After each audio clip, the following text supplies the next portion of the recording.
하루 1책, 하루에 한 권의 책을 읽어드리고 있습니다. 김효석입니다. 요즘 이렇게 제가 열심히 하루에 한 권씩 책을 올려드리니까 유튜브에 저를 만나는 사람마다 대단하다 뭐 이런 얘기를 많이 하는데요. 그런가요? 근데 제가 좋아서 하는 거예요. 이건 뭐 취미이자 또 나누는 거 좋아하니까. 여러분들도 취미 있으시죠?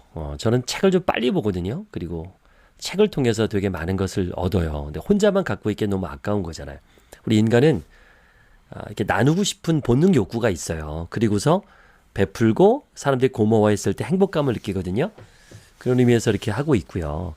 또 저작권 문제가 있어서 항상 조심합니다. 제가 늘 책을 소개할 때는 책을 사세요. 좋은 책입니다 하고 소개하는 게 저작권 피해 가려고. 근데 재밌는 건 출판사나 이런 작가분한테 연락해봐요. 본인 책 좀 소개해주고 본인 출판 책도 좀 홍보해달라고 하는 거 보니까 이게 좋은 일 하는구나. 출판사도 좋고 독자도 좋고 작가도 좋구나 생각이 듭니다. 근데 책을 그대로 읽어드릴 수는 없는데 다행히 오늘 소개할 단편소설은 전환식 작가님이 허락을 하셔서 제가 리얼로 라디오 드라마처럼 어색하지만 읽어드리려고 합니다. 오늘 책은 백합의 꽃말이라는 책인데요. 글인데요. 책이라 보니 글이죠. 단편소설인데 한 20분 정도 감상하실 거예요. 이걸 글을 접하고 너무너무 공감이 됐어요. 특히 중년의 남녀들 이 글을 읽으시면 많이 공감되고 할 겁니다. 작가인 전환식 작가님은 화가입니다. 전문적인 소설가는 아닌데요. 오히려 전문적인 소설가보다 더 리얼하게 우리 삶을 쓰고 있습니다. 그 이유는 30여 년간 인물화를 중심으로 회화 작업을 하시는 분이에요. 인물화를 그리기 위해서는 그 대상의 정신을 봐야 되거든요. 그걸 투영해야 됩니다. 예를 들면 우리 어전이라 그러죠. 임금의 그림을 그리려면 그 사람의 정신이 나와야 된대요. 그래서 옛날에 동양화도 하나하나 그 정신을 담으려고 노력을 했고요. 우리 동양화뿐만 아니라 서양화도 마찬가지예요. 그 사람의 정신이 들어있어야 된다 생각을 해서 항상 얘기를 나누고 대화 나누고 그 삶을 알아야만 그림이 나왔다 그래요. 전환식 작가 카이전님은요. 레오나르도 다빈치 모나리자의 위치에 따른 형상 변화 신비를 510년 만에 재현했습니다. 모나리자가 신비한 이유는 그 안에 담겨있는 많은 스토리가 있거든요. 그것을 위치에 따라서 달라진다는 부분을 증명하시고 많은 논란이 됐던 대한민국 최고의 인물 작가십니다. 아트 비즈니스 뉴스 표지 작가 및 뉴 트렌드 작가 15인에 선정이 됐고요. 국내외 개인전만 27회, 단체전은 80여 회를 한 최고의 인물화 작가십니다. 현재 한성대학교 ICT 디자인학부 교수로 재직하고 있고요. 사다모비 한국미술협회 이사로 있습니다. 이분의 글은 잔잔하면서 공감이 되고 감동을 주는 글. 백합의 꽃말 아세요? 백합의 꽃말? 모르신다고요? 아신다고요? 이 소설을 들으시면서 사랑에 대한 이야기, 부부간의 사랑, 또 영원한 사랑은 무엇인지 함께 고민해보는 시간 되었으면 좋겠습니다. 전환식의 그림이 있는 단편소설 두 번째 연주소설 백합의 꽃말입니다.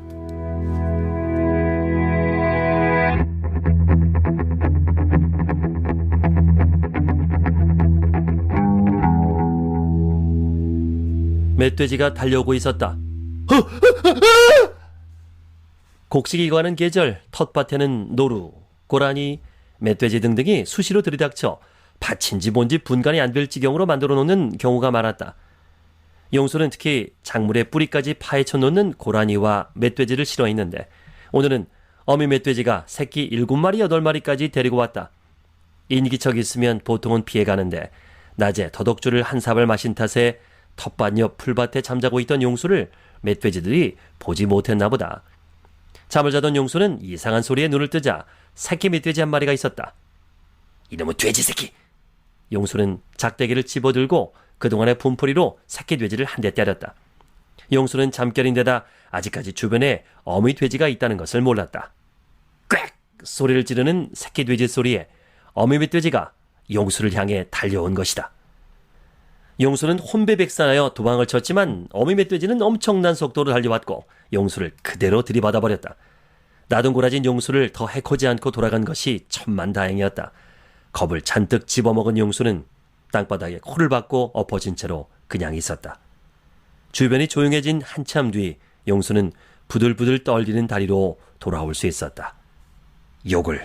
욕을 해주고 싶었는데 이상하게 말이 나오지 않았다. 태양광 패널로 모은 전기로 LED 전구 하나 겨우 켜서 밤을 보내는 산골. 오늘따라 서럽고 외로움이 깊어지는 날은 없었던 것 같다. 욱신거리는 몸을 일으켜 오줌을 누러 갔다. 해발 700고지의 산속은 그저 고요했다. 소쩍새의 소리만 소쩍소쩍 들렸는데 오줌보다 눈물이 더 먼저 나왔다.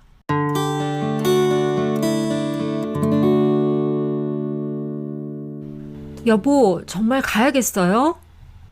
용수의 처 정숙은 반은 포기한 듯한 어조로 짐을 싸는 용수에게 재차 물었다. 내가 뭐 뼈를 설명했어. 어? 애 대학 졸업할 때까지만 가장이고 그 다음부터는 나는 나의 삶을 좀 살아야겠다고. 용수는 당연한 말을 왜 자꾸 하는지 모르겠다는 투로 투덜댔다. 이미 땅도 샀고 짐도 일부 가져다 놓은 것을 알면서 왜 자꾸 그러는 거야. 용수는 이미 다 정해진 것이고 자신은 확고하다는 것을 강조하고 싶었다. 정숙은 원맹의 마음이 들었지만 치근한 마음도 있어서 하고 싶은 말은 많았지만 그냥 보내야겠다고 생각하고 용수의 짐 싸는 것을 도와줬다. 용수는 그렇게 떠나왔다.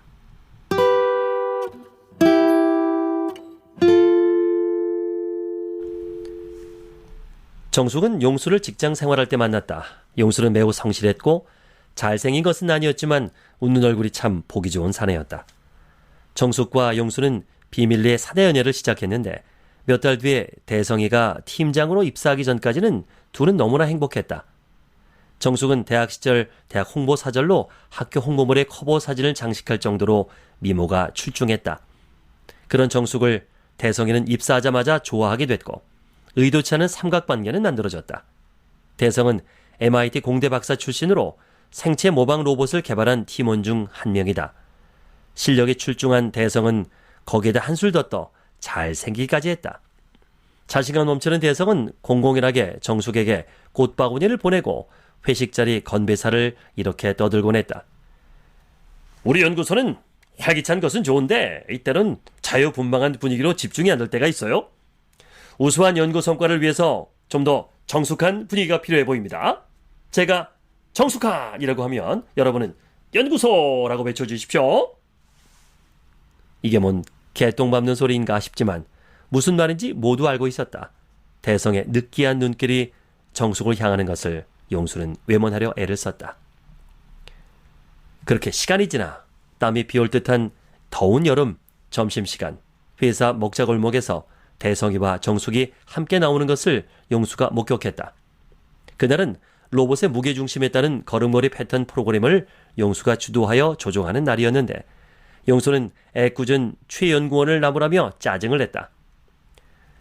아니 연구소 생활이 몇 년인데 기본 노직도 몰라? 이렇게 해서 걸어가겠어? 아휴 한심해서 이거. 용수는 늘 미소 진 얼굴의 소유자인데 이런 말투의 용수를 처음 보는 최 연구원은 자기가 뭔가 큰 실수를 했다는 생각에 매우 당황하며 예, 다시 잘 검토해 보겠습니다. 라고 대답했다. 뭔가 무겁게 누르는 분위기에 연구소는 가라앉았고 평소에 들리지도 않던 컴퓨터 자판 두들기는 소리만 크게 들렸다. 퇴근 무렵 결과 보고회의 자리에서도 용수는 평소와는 다르게 큰 소리를 치며 보고서로 책상을 땅땅 내리치기도 했다. 용수는 정숙을 쳐다보지도 않고 횡하니 퇴근했다. 정숙은 그의 뒷모습이 사라질 때까지 멍하니 바라봤다. 용수가 처리해야 하는 로봇의 걸음걸이 문제는 그날도 그 다음 날도 해결되지 않고 지지부진했다. 그러던 중 투자회사의 간부들이 방문한다는 통보가 왔다. 문제 해결이 안 되었는데 이틀 뒤에 시연회를 해야 할 판이었다. 대성 팀장은 문제 해결까지 퇴근 못한다는 으름장을 놨다. 용수는 마음을 가다듬고 일에 집중하려 했지만 계속 떠오르는 정숙과 대성의 웃는 모습이 그를 방해했다. 바쁜 일정 속에서 능력 발휘를 못하는 용수에게 대성이 잔소리를 하자 용수는 대성에게 대들며 미군물 먹은 박삼은 다야? 라며 어처구니 없는 말을 하고 연구소를 나와버렸다.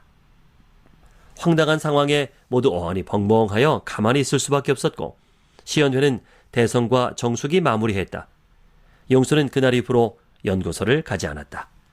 정숙도 용수의 무책임한 태도에 화가 났지만 왠지 모르게 그의 행동이 이상했다는 생각이 들었다. 참 이상해. 그럴 사람이 아닌데 무슨 일이 있나? 며칠이 지나도 전화도 받지 않고 나타나지 않는 용수가 걱정되기 시작했다.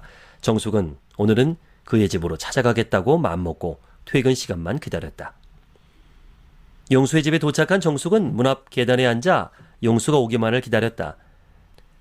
8, 9시가 되니 아이들 줄 과자나 과일이 든 비닐봉지를 흔들고 오는 아저씨들이 지나가고 10시쯤 되니 학원 마치고 돌아오는 학생들의 조잘되는 소리가 골목을 가득 메웠다. 골목에 사람들의 소리가 잦아들고 멀리 차 소리만 들릴 때쯤 비틀거리는 용수가 나타났다. 용수 씨, 우리 얘기 좀 해. 정숙의 말에 용수는 아무 대꾸도 하지 않고 한참을 바라보다가 그냥 자기 집으로 들어갔다. 용수의 태도가 심상치 않다는 생각에 정숙은 무슨 말이라도 해야지. 도대체 왜 그러는 거야? 정숙이 큰 소리로 말해도 용수는 아무 말도 없이 현관문을 닫으려 했다. 닫히려는 문을 얼른 붙잡고 정숙은 따라 들어가며 재차 물었다. 용수는 아무 말도 없이 소파에 털썩 앉으며 말하기 싫다는 듯이 눈을 감고 있었다.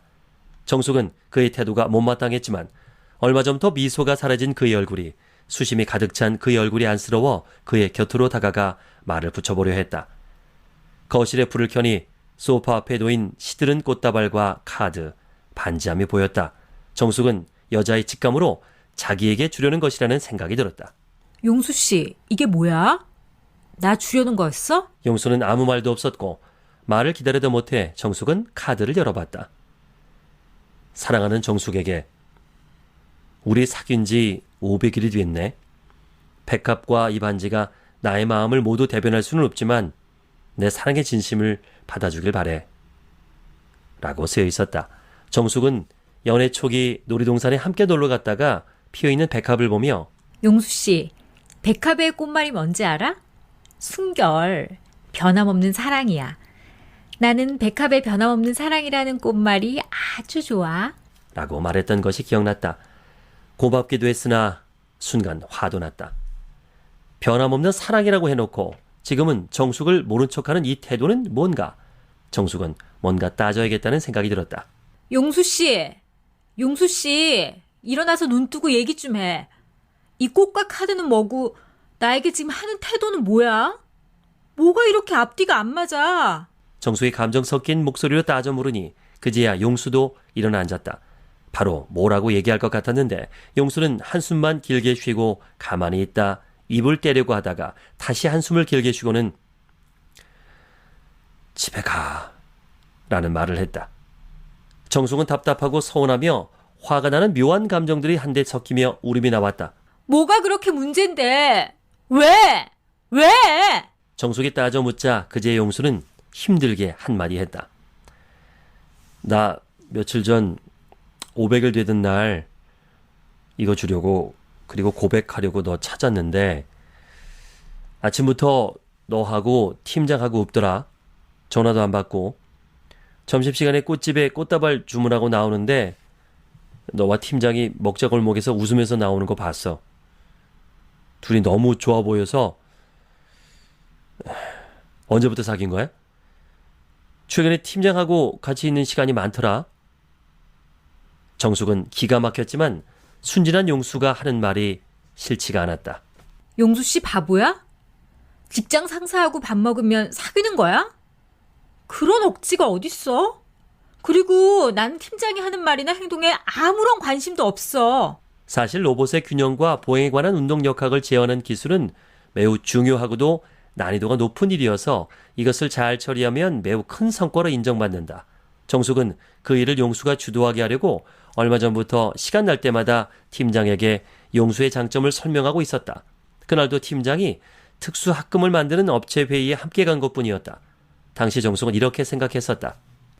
그래, 팀장도 없고 나도 없는 시간에 성과가 나온다면 용수 씨가 주목을 분명히 받을 거야. 이런 상상을 하며 정숙은 팀장을 따라 나섰던 것이었는데 그동안 팀장이 여러 번 공개적으로 정숙 씨에게 대시한 적이 있어서 용수는 심각하게 오해하고 있었다. 둘은 밤새 얘기하여 서로의 오해를 풀고 함께 연구소로 출근했다. 함께 올라가기가 어색해서 정숙이 먼저 들어가고 용수는 편의점에 잠시 들렀다가 올라갔다. 문을 열고 들어오는 용수를 보고 팀장이 불러 세웠다. 팀장도 정숙과 용수가 어떤 관계라는 것을 막연하게나마 알고 있었던 터라 용수를 내쫓을 좋은 기회로 생각했다. 그동안 정숙이 용수 얘기를 할 때마다 용수가 더 보기 싫어졌다. 팀장은 이미 연구소장에게 용수의 연구 실적이 미흡하고 책임감이 없으며 무단 경고를 하는 여러 가지 이유를 들어서 전보 처리를 해놓은 상태였다. 용수 씨, 저 따라오세요. 소장님을 뵈어야겠어요. 용수는 잔소리를 들을 생각을 하고 따라 들어갔다. 소장은 용수에게 최근의 행실로는 파면에 해당하지만 그동안 한솥밥 먹던 사람이니 강릉에 있는 부설연구소로 전보 발령했다는 식의 이야기를 했다. 알겠다는 얘기를 하고 자리로 돌아온 용수는 사직서를 써서 소장에게 전하고 연구소를 나왔다. 용수는 정숙에게 전화해서 강릉으로 전보 발령을 냈다는 얘기에 사직서를 냈다고 말하고 지금은 너무 혼란스러우니 며칠만 혼자 있겠다고 말했다. 정숙도 그러라고 말할 수밖에 없었다.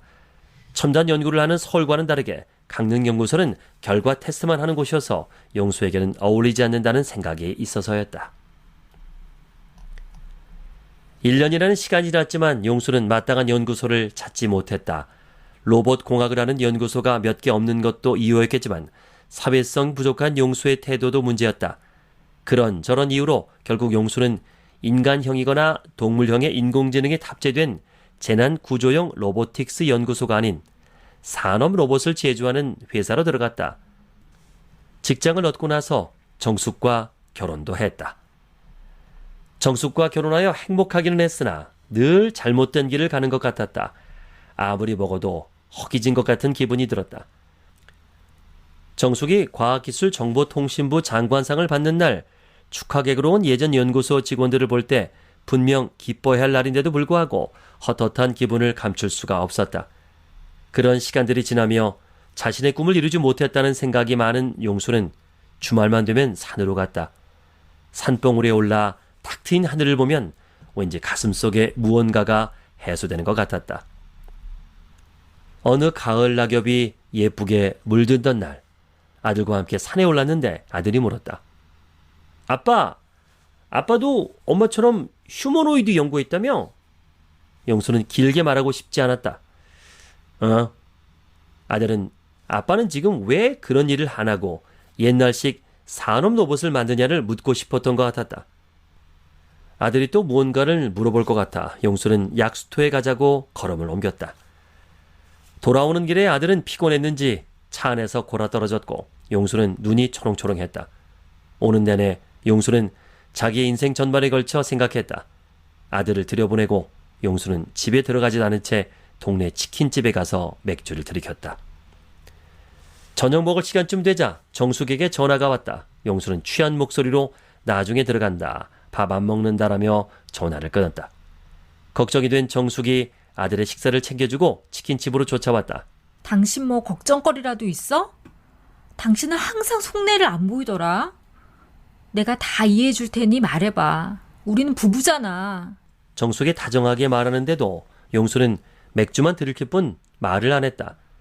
용수가 말을 하지 않는 것은 자신이 정숙보다 못하다는 생각과 자신이 꿈꾸던 공학자의 길이 아닌 다른 길을 가고 있다는 것, 그리고 더 가슴 깊이 남아있던 상처는 대성의 대시에 아무 표현도 하지 않았던 정숙의 태도로 인해 자신이 연구소에서 쫓겨났다는 생각이 원망스러웠다.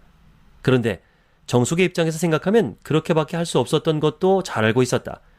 연구소에서 비밀 연대로 하자고 먼저 제안한 것은 용수 자신이었고 그런 불분명한 태도가 이런 결과가 생겼다는 것도 잘 알고 있었다.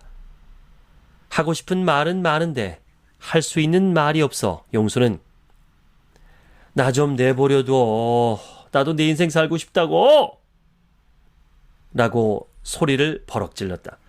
정숙은 말없이 한참을 기다리다 술에 완전히 취한 용수를 데리고 집으로 왔다. 산행으로 용수의 발에서는 발냄새가 진동했다. 정숙은 젖은 양말을 벗기고 용수의 발과 손, 얼굴을 젖은 수건으로 대충 닦아주고 옷을 갈아입혀 재웠다. 원래도 말이 없던 용수가 점점 말수가 더 줄어들고 최근에는 별것도 아닌 얘기에 파르르 민감하게 반응하던 용수를 생각하며 밤을 지새웠다. 그렇게 용수에게는 의미 없는 시간이 몇 년 지나는 사이 정숙은 연구소 생활도 할 만큼 했고 아들의 입시도 다가와서 퇴사를 했다. 용수는 꾸역꾸역 회사를 다니긴 했지만 아들이 대학을 들어가는 해에 다시 또 명예퇴직을 당하게 됐다. 명퇴를 할 때인 용수도 그동안 마음속에 있던 얘기를 했다. 정숙도 대강은 짐작하던 바이기에 크게 당황하지 않고 용수 얘기를 들어줄 수 있었다. 용수는 허드렛 일을 해서라도 아들 대학 졸업 때까지는 가장 책임을 다하겠다고 말했다. 오줌을 누고 돌아오는 용수는 눈물을 훔쳤다. 소쩍새는 밤새 울고 700고지의 밤은 여름인데도 불구하고 싸늘했다. 옷을 벗어 다친 곳이 어딘지 살펴보려는데 LED 전구의 밝기가 약해서 잘 보이지 않았다. 손으로 더듬더듬 만져보니 다행히 찢어진 곳은 없는 것 같았다. 용수는 정숙이 보고 싶었다. 돌이켜 생각해보니 정숙이 잘못한 것은 별로 없었다. 용수 자신이 못난 것인데 그동안 정숙을 원망하며 살았던 것 같은 생각이 들었다. 정숙은 그동안 자기 연구 열심히 했고 아들 대학 잘 보냈으며 자기에게도 잔소리하지 않고 늘 기다려주고 지켜주고 했었던 것을 이제야 알게 됐다. 혼자 괴로워하고 혼자 오해해서 원망하고 혼자 책임을 다 짊어진 가장인 척 했었지만 실제 가장은 정숙이었고 가족을 지탱하게 하는 힘도 정숙이었다는 것을 깨달았다. 어처구니 없게도 함께 있을 때는 모르다가 멧돼지한테 혼쭐이 나고 나서야 깨우치게 됐다. 용수는 자신도 모르게 나는 나만 생각하고 있었어. 나만 생각하고 살았던 거야. 이런 모자란 놈. 이라고 외쳤다. 생각이 변하니 정숙에게 미안한 것이 한두 가지가 아니었다. 주말마다 괴롭다고 혼자 산에 싸돌아다녀서 정숙은 늘 혼자였다. 공학자이면서도 아들의 수학은 고사하고 산수도 한번 봐주지 않았고 아들이나 정숙이 말을 걸어오면 귀찮다거나 외면하기 일쑤였다. 돌이켜보니 빵점 아빠였고 빵점 남편이었다. 한국학원 월급 갖다 준 것 외에는 하나도 없었다. 정숙이 퇴사한다고 할 때도 진지하게 대답하지 않고 알아서 해라고만 했고 아들의 진학을 위한 진학 상담도 정숙에게 모두 맡겼던 것이 후회스럽고 가슴 아팠다. 며칠 뒤 용수는 산을 내려와서 집으로 향했다. 아들은 대학 졸업 후 유학을 가서 집에는 정숙 혼자 살고 있었다. 연락을 하지 않고 와서인지 집에 정숙은 없었고 용수가 쓰던 물건만이 가지런하게 자리 잡고 용수를 반겨주었다. 변한 것은 연애할 때 다니며 찍은 사진들이 집안 여기저기에 액자가 되어 붙어 있었다. 사진을 보니 한없이 미안한 마음이 들었다. 결혼해서 같이 찍은 사진이 결혼사진과 신혼여행 사진밖에 없었다는 것을 알게 됐다. 아들의 졸업사진에는 정숙과 친척들만 있었다. 처음 연애할 때나 같이 갔던 놀이동산에서 찍은 곱디고 온 정숙의 모습을 보니 한평생 마음고생시킨 자신이 미웠고 코끝이 찡했다. 늘 보던 집안 물건이었는데 하나하나가 모두 소중해 보였다. 베란다 창가에 앉아 지는 해를 물끄러미 보고 있던 차에 정숙이 들어왔다. 여보! 정숙은 놀랍고 반갑다는 표정으로 용수를 바라봤다.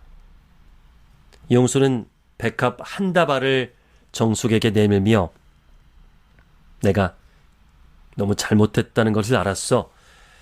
당신이 너무 많은 시간을 혼자 지내게 한 것을 알게 됐어. 정말 미안해. 당신이 나를 용서해 준다면 앞으로 행복하게 살도록 노력할게. 정숙은 대답 없이 눈물을 흘리며 고개만 계속 끄덕였다. 용수가 백합의 꽃말을 잊지 않았다는 것으로 모든 대답과 약속이 된다는 눈빛으로.